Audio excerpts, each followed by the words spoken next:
All right, so this activity that we're going to watch this particular video, and then at the end or the conclusion of this video, you're going to be doing some review problems from the first semester. I'm going to hit the highlights of the first semester in terms of some of the bigger ideas that we studied, and it's a way to kick off second semester with, again, a quick review of the big ideas from first semester.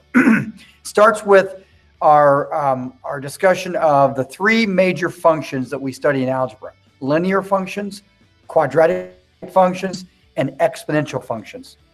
And so if you look here on the screen, we provided three tables of values along with the work to assist in determining what type of function each table represents. And it was noted that when you look at tables, you're looking for patterns. And you can see that table 1, table 2, and table 3 have different patterns. Each of them represents one of the three functions: linear, quadratic, or exponential. So for instance, table number 1. Table number 1, you'll see that the difference from the y coordinates as you go down from -1 to 2 to 5 to 8 to 11, you're adding 3 each time. That was the pattern. And for that particular table, this represents, if you recall, a linear function. Table number 2. Table number 2 didn't appear to have a pattern, and in that what we call the first difference, from 2 to 8, you added 6. From 8 to 18, you added 10. And from 18 to 32, you added 14, etc. You didn't seem to have a pattern, but if you recall, if you look past the first difference and look closer at the second difference, you notice that the second difference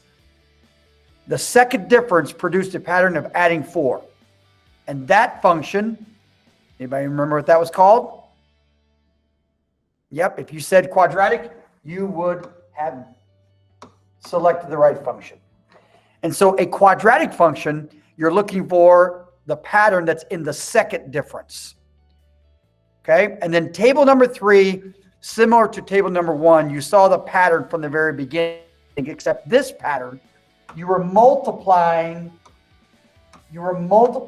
from one y coordinate to another. 1 times 3 is 3, 3 times 3 is 9, 9 times 3 is 27, and so we call this function an exponential function. And when you're given a table, this is exactly the process you would go through to determine whether you have linear, quadratic, or exponential. The question then becomes, what do their graphs look like? Well, their graphs look like this. Well, number 4, this is the quadratic function. And number 5, this is the picture of an exponential function. And a straight line is the picture of what we know as to be the linear function. So we should be able to recognize this by looking at a graph as well.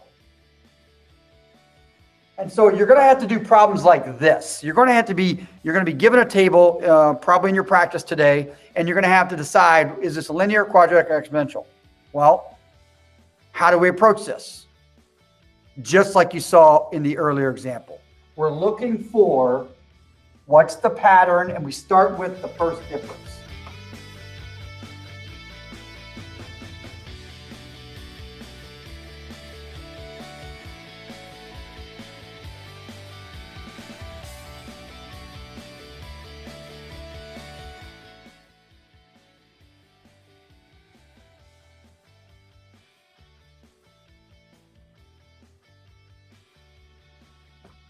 So that's how you would do that problem. Also in that first section, we talked about increasing, decreasing, constant, and just a quick review, just by showing you here on the screen. If a function is increasing, that means this would be increasing. As we move that direction, the numbers are getting higher. And so this is increasing here. It's constant. It is constant when it's flat. And it's decreasing.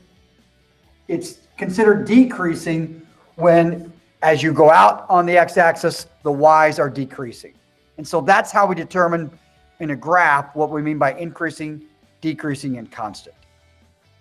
Number properties. So we also talked about number properties in the first semester. And so number properties, there were three main number properties. There were the distributive property, the associative property, and the commutative property. And the first example that I'm going to show you, if you recall, this represents, yep, you got it, the distributive property. We use it all the time. You're actually distributing the 3n here and here, and you're multiplying. You see that multiplication done here and here. And so that's called the distributive property. Quick review. In blue, this example and this example, you can see that in this one you're adding, and over here you're multiplying, but it's the same property. It's the commutative property.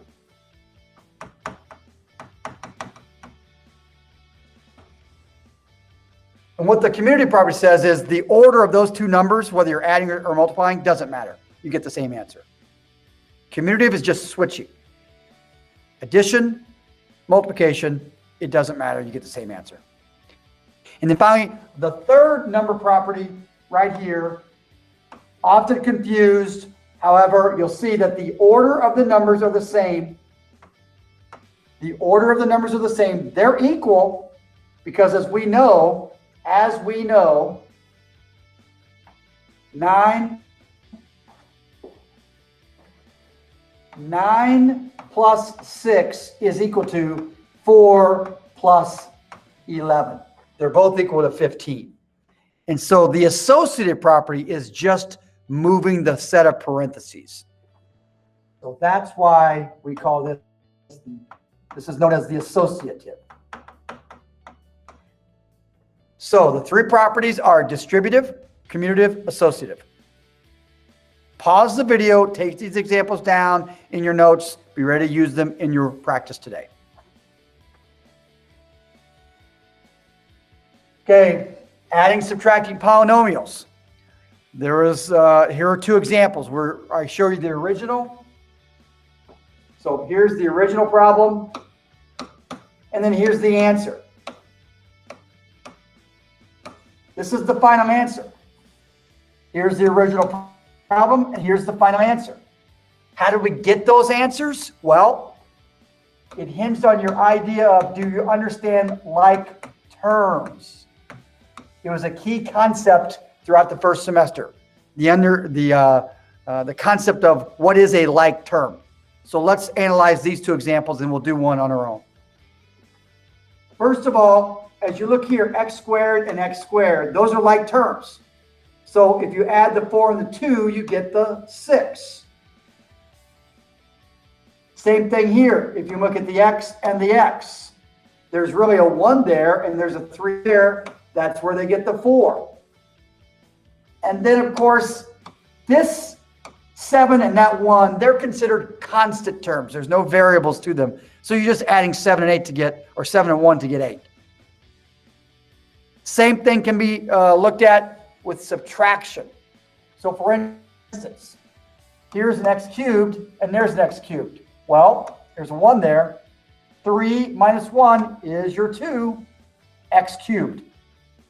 There's an x squared here and here. This is actually a negative 1. This is where you have to be careful. And we talk about distributing the negative in because what we really have here is a negative 1 minus 5. This is really a negative 5 here, if you recall. We like to distribute through.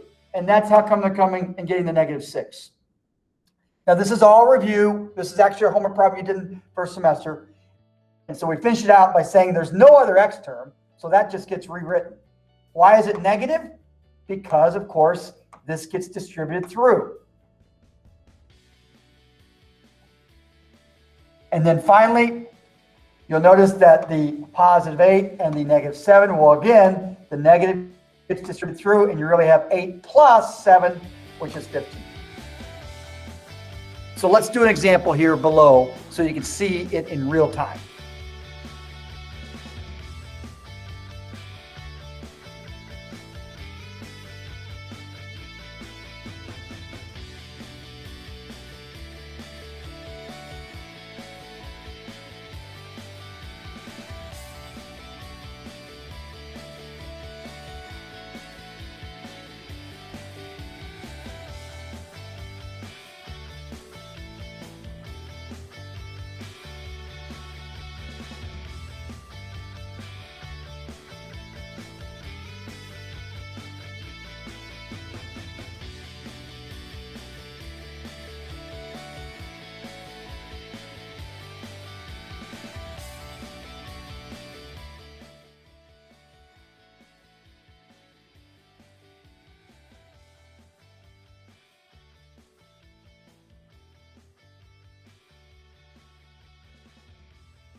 Now, going through this kind of fast, but this is review. Slow the video down.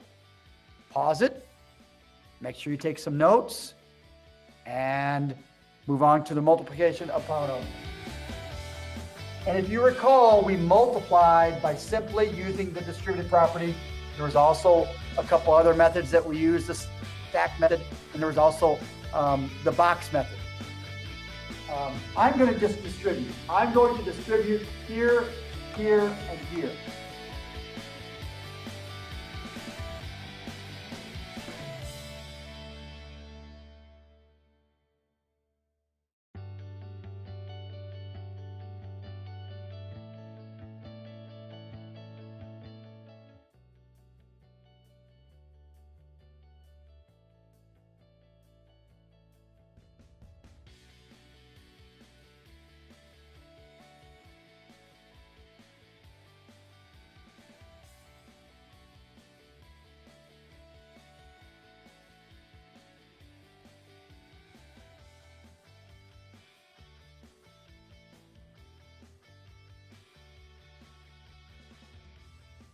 Again, slow the video down, pause it. It's a review of how we multiply polynomials.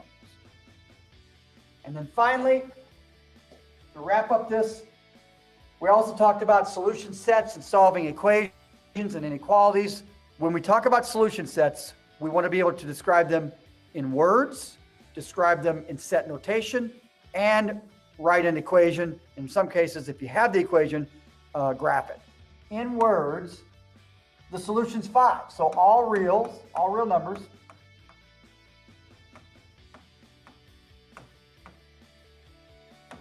Where, in this case, x is equal, the solution, in other words, is equal to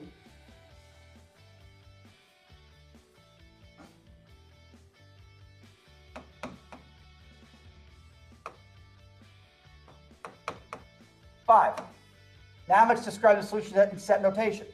Do that in red. In set notation, a little squiggly mark right here. And as I recall, you're going to say all real numbers such that x is equal to 5. And you close out the set notation with that mark again. And then green, well, it's usually when we're going to write it as an equation, write it as an equation or an inequality. In this case, it's just going to be x is equal to 5. So that's what we did in the first semester, being able to write our solution sets in 3 different ways. Our last thing I want to look at today is just basic operations in solving for equations. So we're solving for x. So the first step is to add 3 to both sides, and we show this like that. That goes to 0, and we're left with 4x is equal to 28. Then we divide by 4. That reduces to just x is equal to 7, and there's our answer.